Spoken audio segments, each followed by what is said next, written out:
حضرت حسان رضی اللہ تعالیٰ عنہ ایک دن نبی علیہ السلام سے کہنے لگے، اللہ کے پاک پیغمبر، میرا دل چاہتا ہے کہ آپ کی شان میں، آپ کی تعریف میں کوئی شعر کہوں۔ نبی علیہ السلام خاموش ہو گئے کہ میں کیسے حسان سے کہوں، میں بیٹھا ہوں میرے منہ پہ میری تعریفیں کرتا جا۔ حسان ابھی بیٹھے نہیں ہیں محفل میں کہ اللہ نے وحی بھیج کے فرمایا میرا پاک پیغمبر حسان سے کہیے کہ اٹھ کے آپ کی تعریف کرے، میں اللہ کی بھی یہی چاہتا ہے، مجھے پسند ہے، حسان سے کہیے۔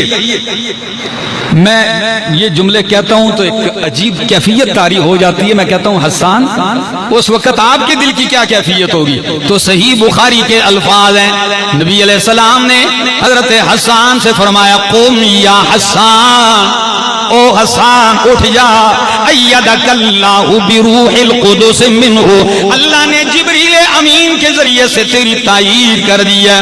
حسان پہلے بھی اٹھتا لیکن اب اٹھنے کا انداز ہی کچھ اور ہے۔ اللہ کے پاک پیغمبر حسن بے کنار سامنے بیٹھے ہیں اور حسان چہرہ مصطفیٰ کی طرف دیکھ کے کہتے ہیں وَأَحْسَنَ مِنْكَ لَمْ تَرَ قَطُّ عَيْنِي وَأَجْمَلَ مِنْكَ لَمْ تَلِدِ النِّسَاءُ خُلِقْتَ مُبَرَّأً مِنْ كُلِّ عَيْبٍ كَأَنَّكَ قَدْ خُلِقْتَ كَمَا تَشَاءُ۔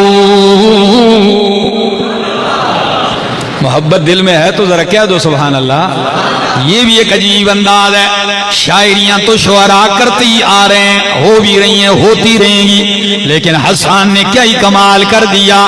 کہتے ہیں احسن منک لم تر قط عینی، آپ جیسا حسین میری آنکھ نے دیکھا نہیں۔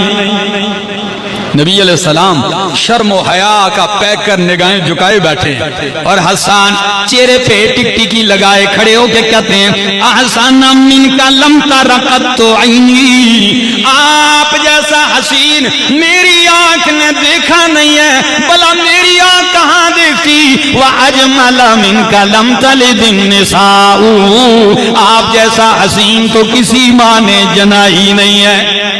اور دو لفظ ذکر کر دیے، ایک احسنا اور ایک اجمالا۔ کتنے لفظ؟ ایک احسنا اور ایک اجمالا کا لفظ ذکر کر دیا تو دونوں میں مزہ ہی عجیب آ گیا مصروں کا۔ حسان کہتے ہیں آپ جیسا حسین ظاہری حسن میں میری آنکھ نے دیکھا نہیں ہے، آپ جیسا ظاہری حسن والا بھی کوئی نہیں۔ وَأَجْمَلَ مِنْكَ لَمْ تَلِدِ النِّسَاء، آپ جیسا باطنی حسن والا بھی کسی ماں نے جنا نہیں۔ اب اگلا شعر سنیے، کہتے ہیں خُلِقْتَ مُبَرَّأً مِّن كُلِّ عَيْبٍ، خُلِقْتَ مُبَرَّأً مِّن كُلِّ عَيْبٍ كَأَنَّكَ قَدْ خُلِقْتَ كَمَا تَشَاءُ۔ اللہ نے آپ کو ہر عیب سے پاک پیدا کیا۔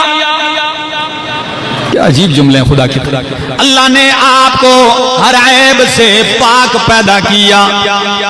خلقتا کہا، کیا کہا؟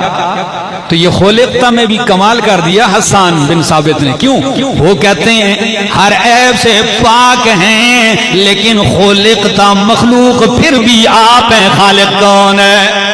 پیدا کیے گئے ہیں خالق اللہ۔ خلقت مبرأ من کل عیب کأنک قد خلقت کما تشاء، لگتا یوں ہے کہ اللہ نے آپ کو ایسے پیدا کیا جیسے آپ کی منشا تھی، جیسے آپ چاہ رہے تھے۔ دستور تو قرآن یوں بیان کرتا ہے سورۃ آل عمران میں هو الذی یصورکم فی الارحام کیف یشاء، هو الذی، اللہ وہ ذات ہے، یصورکم، جو تمہیں صورتیں دیتا ہے، جو تمہاری صورتیں بناتا ہے، فی الارحام، ماؤں کے پیٹ میں، کیف یشاء، جیسے وہ چاہتا ہے۔ حسان فرماتے ہیں پیدا تو ہر آدمی کو اللہ نے اسی طرح کیا جیسے رب نے چاہا، لیکن آپ کا حسن دیکھ کے یوں لگتا ہے کہ آپ کو ایسے پیدا کیا جیسے آپ چاہ رہے تھے۔ کأنک قد خلقت کما تشاء. تو اتنے شان والے پیغمبر، اتنے عال مقام والے پیغمبر، کوئی یہ نہ سمجھے کہ حسان کی شاعری سے پیغمبر کو کمال مل گیا، احمد جمشید کی تقریر سے پیغمبر کو کمال مل گیا. نا نا نا نا، حسان نے اس شعر میں آپ کے دماغ صاف کر دی اور کیا کہا؟ ما مدحت محمدا بمقالتی لیکن مدحت مقالتی بمحمدی. اللہ کی قسم کتنا پیارا شعر ہے. کہتے ہیں ما مدحت محمدا بمقالتی، او کائنات کے لوگوں، میں نے اپنے مقالے شاعری سے پیغمبر کی تعریف نہیں کی، یعنی میری شاعری سے پیغمبر کو کمال نہیں ملا، لیکن مدحت مقالتی بمحمدی. میرا نظریہ تو یہ ہے، میری شاعری کو پوچھتا ہی کوئی نہیں تھا، میری شاعری کی قیمت ہی کوئی نہیں تھی، لیکن جب پیغمبر کی طرف نسبت کر دی تو پیغمبر کا حسن وہ با کمال ہے کہ میری شاعری کو کمال مل گیا. میری شاعری سے پیغمبر کو نہیں، پیغمبر کے اندر یہ کمال تھا آپ کے حسن میں کہ میری شاعری کو عزت مل گئی.